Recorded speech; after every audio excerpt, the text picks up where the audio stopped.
नमस्कार दर्शक बंधु मु आपणकर प्रिय निनी अपा ओरफ मनोरमा मु आज आपण मानक गोटे ऑथेंटिक शाही पनीर बनैकी देखेबी आ ये रेसिपीटी बहुत स्वादिष्ट आपण मैंने निश्चिंत बनैबा आम चैनल टी को लाइक कमेंट शेयर करेंगे जदि नुआ अच्छा ताले सब्सक्राइब करने को भूलें मो वीडियो टी को लास्ट पर्यंत देखिए आसतु देखिए मुझे शाही पनीर टी केमती बनैकी आपण मानक देख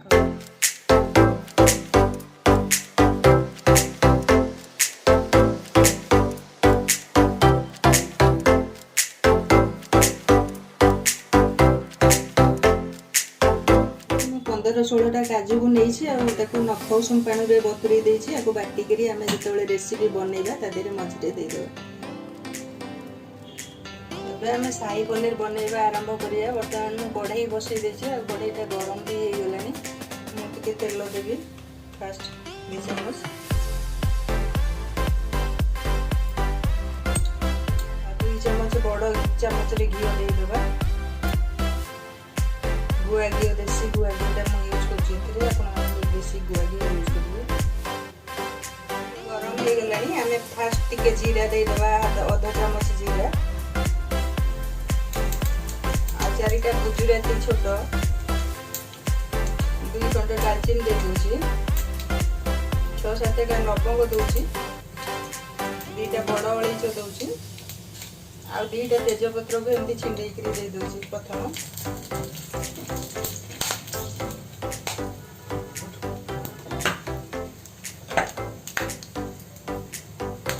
मु 2टा पियाज को बाटिकी रखी पियाज पेस्ट को दे दूची आधे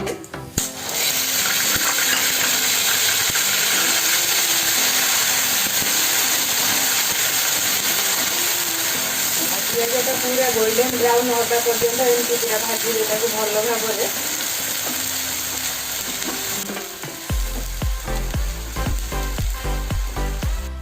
पियाज मोर पूरा भल भाव भाजी हो गलानी पूरा गोल्डन ब्राउन कलर आसीगलानी। मु 2 चम्मच अदा रसुण पेस्ट आधे देदेवी 1 चम्मच रे बड़ चम्मच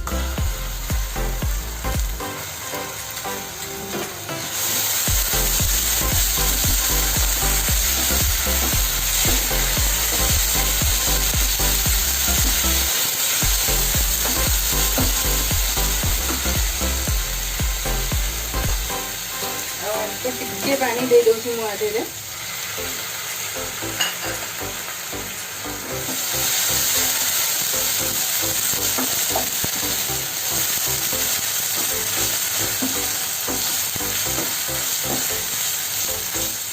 काजू पेस्ट आधे दे दूची। काजूटा टिके आमको भाजवा को पड़ो आधे भल भाव से आग काजू पेस्ट दे दूची। काजूटा टिके भाजी है तार टेस्टा टिके अलग आसे से आग भाजी नी ये भाजी ये काजूटा मोर भल भाव में भाजी हो गलानी। मु आधे हलदी ये हलदी गुंडटा दे दूची आउ टिके राग लंका गुंड दूची गोटे चम्मच काश्मीरी लंका गुंड दूची आगे देकी आम भल भाव में मिसई देबा।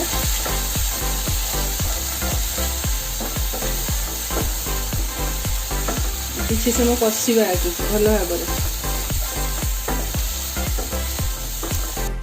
में गोटे कप दही नहीं आधे किसी धनिया गुंड दे दूची गोटे चम्मच बड़ चम्मच रे आ ये धनिया गुंडा देकरी मिसई देले आधे आ दहीटा फाटिबार चांस कम थाए।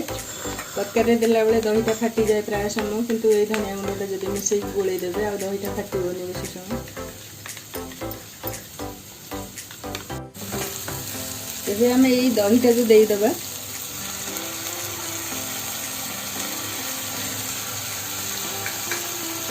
दहीटा देकी भल भाव में टिके गोले दिखाती। देखु कलरटा केते सुंदर आसीगलानी आमर तरकारी बहुत बढ़िया लगे ये तरकारी घरे बनईकी खाइबे आ होटल खाइबा को भी आपण माने भूली जिबे आपको खाइबे करे। दही पकेइकरी 2 मिनट कषला परे आपण माने आदरे टमाटो प्यूरीटा दे देबे आ टमाटो प्यूरी देकरी 5 मिनट खंडे भल भाव में कषिबे। आम बहुत मसला दे सारे अल्प मसला दिया आधे किंतु देखो केते सुंदर कलर आसीगलानी यार।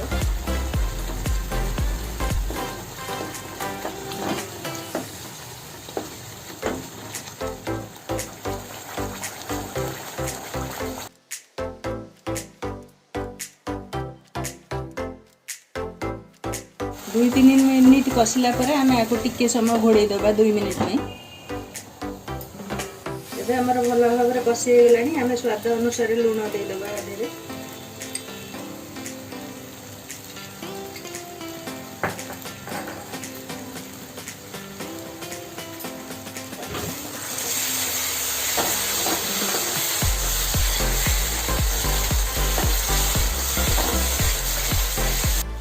आम किसी फ्रेश क्रीम देदेबा आधे। क्रीम टा ही बेसी टेस्ट आनिबो शाही पनीर को।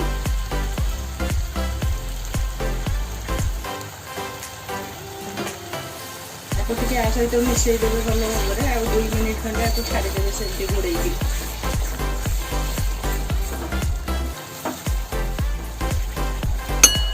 आपको आम एमती 2 मिनिट पुणी घोड़े दबा।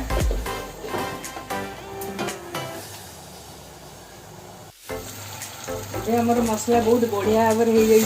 तेल भी छाड़देला आम आधे किसी क्षीर देदेबा गोटे बाउल। क्षीरटा देले ही ये पनीर टेस्टा बेसी आसो। आधे पानी बिल्कुल भी देवेनि। क्षीर देकी ग्रेवीटा बनइबे।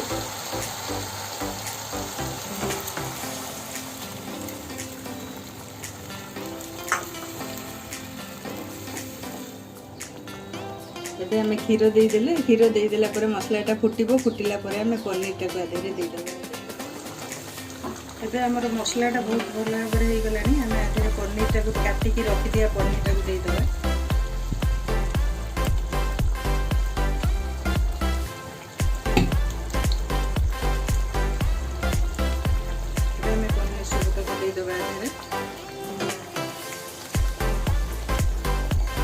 पनीर की टिके बड़ बड़ पीस करके काटिकी पकेबे बेसी भल लागिबो।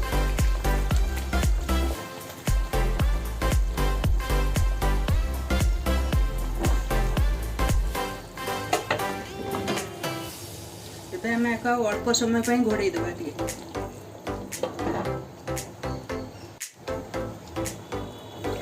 एबे हमर बढ़िया भाव में हो गलानी पनीर। आम आधे टिके ड्राइड कस्तूरी मेथी दे देबा।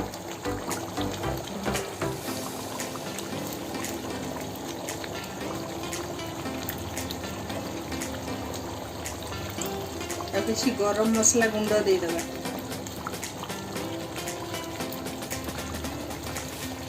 मसला गुंडा निहाती देबे आधे। आ गरम मसला ही टेस्ट आनिबो। लास्ट रे देबे। आ गरम मसलाटा देला परे आगु किछि समय घोड़े देबे 2 मिनिट पई। तापर हे गेला हमर प्रस्तुति शाही पनीर। शेषरे आम गोटे चामच चीनी देदेबा। टिके मिठाड़िया रहिले शाही पनीरटा बहुत टेस्ट लगे। से गोटे चामच चीनी लास्ट रे दे देउछि।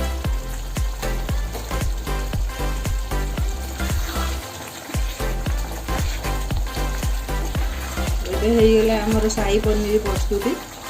आपको भात रुटी सबुथिरे भी खाई पारे। बहुत टेस्ट लगे। आपको थरे घरे बन खाइले बाहर आने खाया भूल जाए।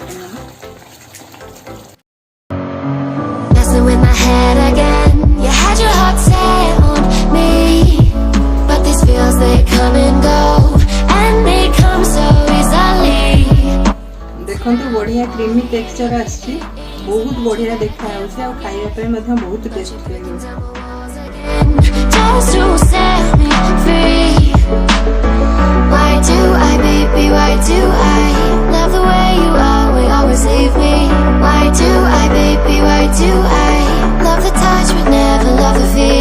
आपण मैंने पूरा वीडियो देखिए आपण मानक धन्यवाद। आपण मानकर प्रिय पनीर डिश कौन आपण मैंने निश्चिंत कमेंट बॉक्स रे तले लिखिकी जनइबे। पुणी देखा आर वीडियो रे। और रही नमस्कार।